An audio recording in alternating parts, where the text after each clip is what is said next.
Bonjour et bienvenue dans cette suite de formation sur les bases du code VBA.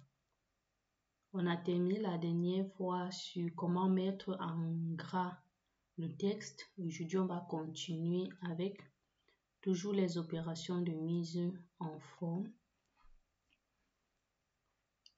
On va donc mettre en italique. Pour cela, on crée un module. Il faut prendre le temps de comprendre parce que les bases, c'est très important pour la suite. On va dire appliquer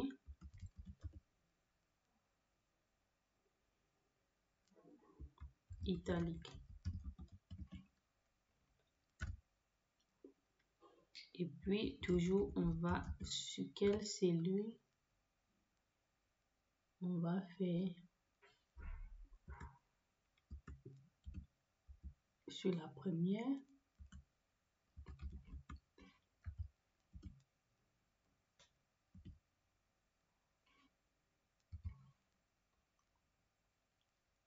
Point. Ici, on va toujours utiliser le font. Point. Pour ne pas revenir, ici, on a le bold, le background, le style, l'italique, le nom. Donc ici, on va prendre fond.italique.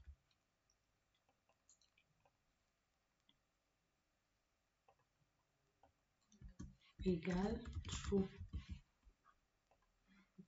On va aller l'exécuter. Nous travaillons toujours dans notre même fichier.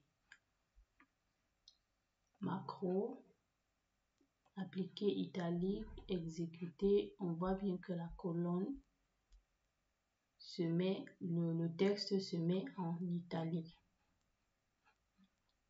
On va continuer dans le même module. On va souligner le texte. On va faire range. Donc, on va souligner le texte dans la colonne B.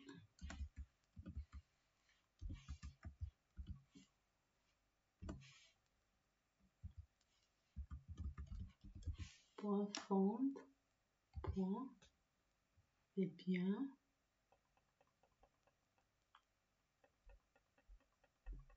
Underline.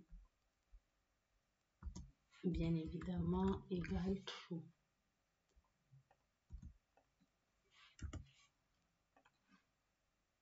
On va l'exécuter ici. Donc, on a dit B1, c'est bien ceci qui va exécuter. On a bien le texte qui est souligné. On revient dans notre macro. Qu'est-ce qu'on peut également faire?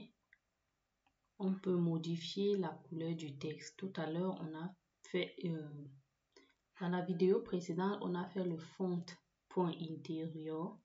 Maintenant, on peut utiliser le font point color pour modifier la couleur du texte dans la cellule. Donc, on dit range. C.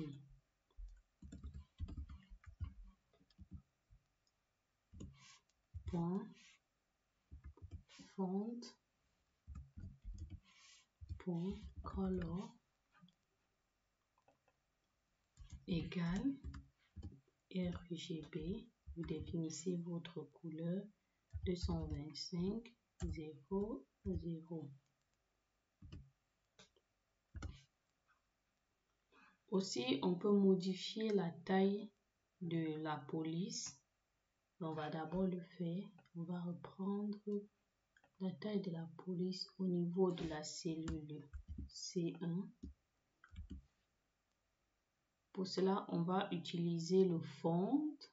Je pense que vous pouvez deviner size. Et ici, on va définir la police 14. Je vais prendre même 15 pour que cela soit visible. Si on revient là, macro, on l'exécute. Vous voyez que la colonne 3 La couleur du texte, elle a changé. Et puis, la police également a changé parce qu'elle est passée de taille 16 par rapport aux autres.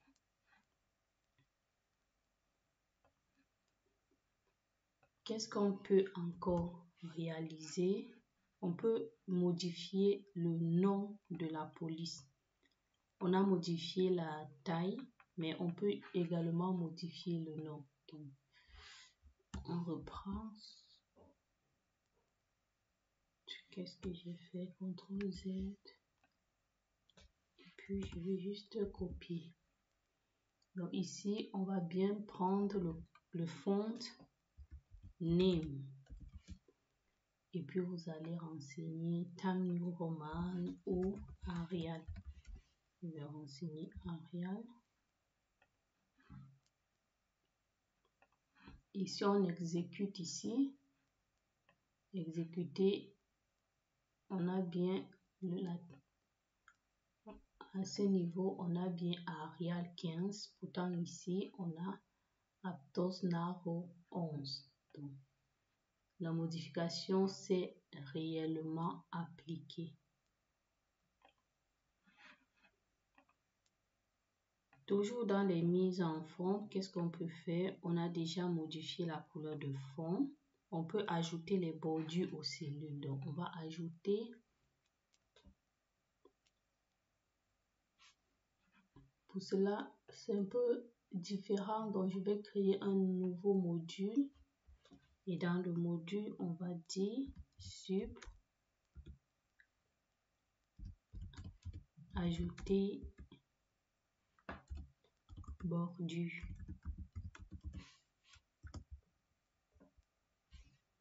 Pour cela, on va utiliser le width range.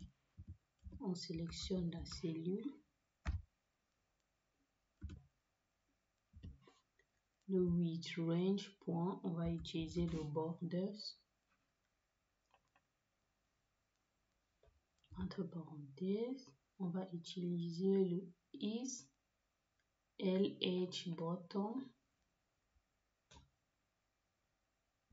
Et à cela, on va ajouter une série d'éléments. Donc, on va utiliser point line style est égal. On va utiliser la ligne continue. Donc, on va utiliser XL continuous.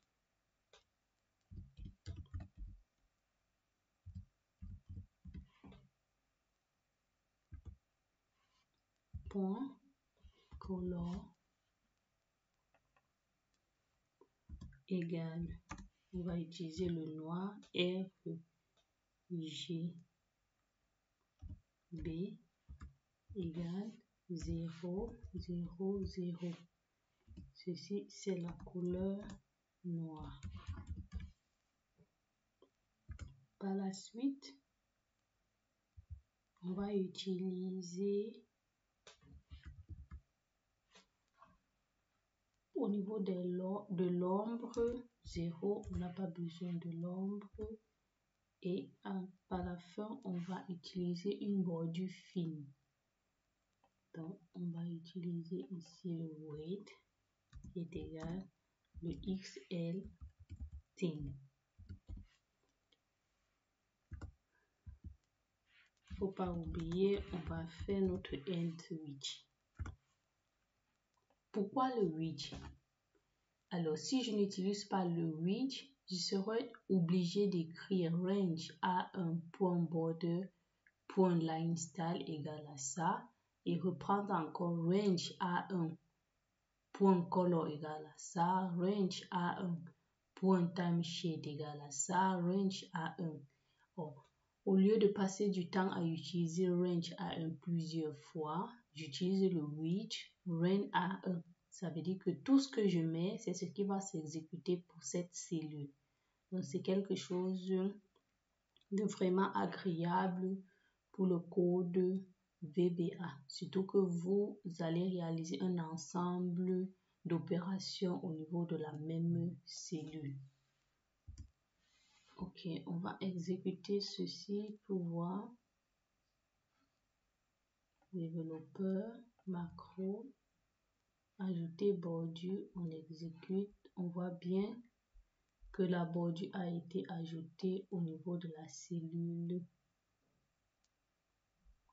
Donc, contrairement aux autres, on a bien une bordure ici. Donc, si vous cliquez comme ça, vous avez bien une bordure. Pourtant, si vous cliquez dans les autres, vous n'en avez pas.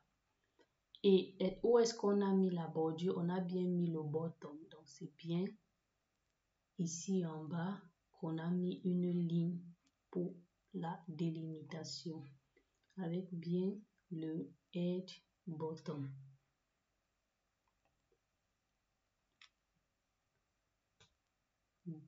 Du coup, qu'est-ce qu'on peut également faire? On peut aligner le texte. On peut aligner le texte avec le code VBA. Ça, on va le faire dans un autre module.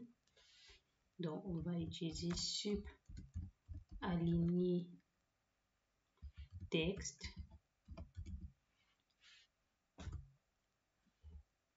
On va utiliser le range A1.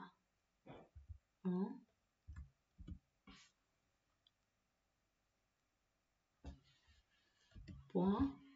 On va utiliser le horizontal alignment. Et ce sera quoi? On va le centrer. Donc, XL Center.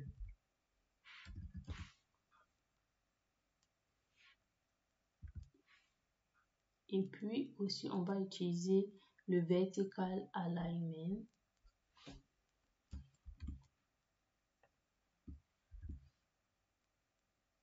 Ici.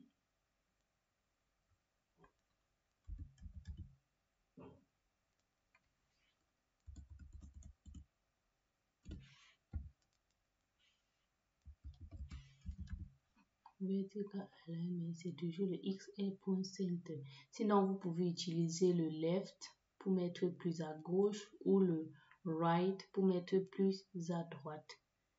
Donc, c'est comme vous le souhaitez. Maintenant, on va aller exécuter développeur macro. Qu'est-ce qu'on a dit ici? Aligner texte, exécuter. Vous voyez que tout est au centre, que ce soit horizontalement, que ce soit verticalement. Maintenant, on va modifier. On va utiliser le left pour voir si cela fonctionne. Si on revient ici, macro, aligner texte, il y a un problème. Si on débug, il dit alignement vertical. Je vais laisser center. Puis je vais arrêter le débogueur. Je vais relancer. Et puis je vais aller exécuter macro, aligner le texte, exécuter. On a bien à gauche et au centre.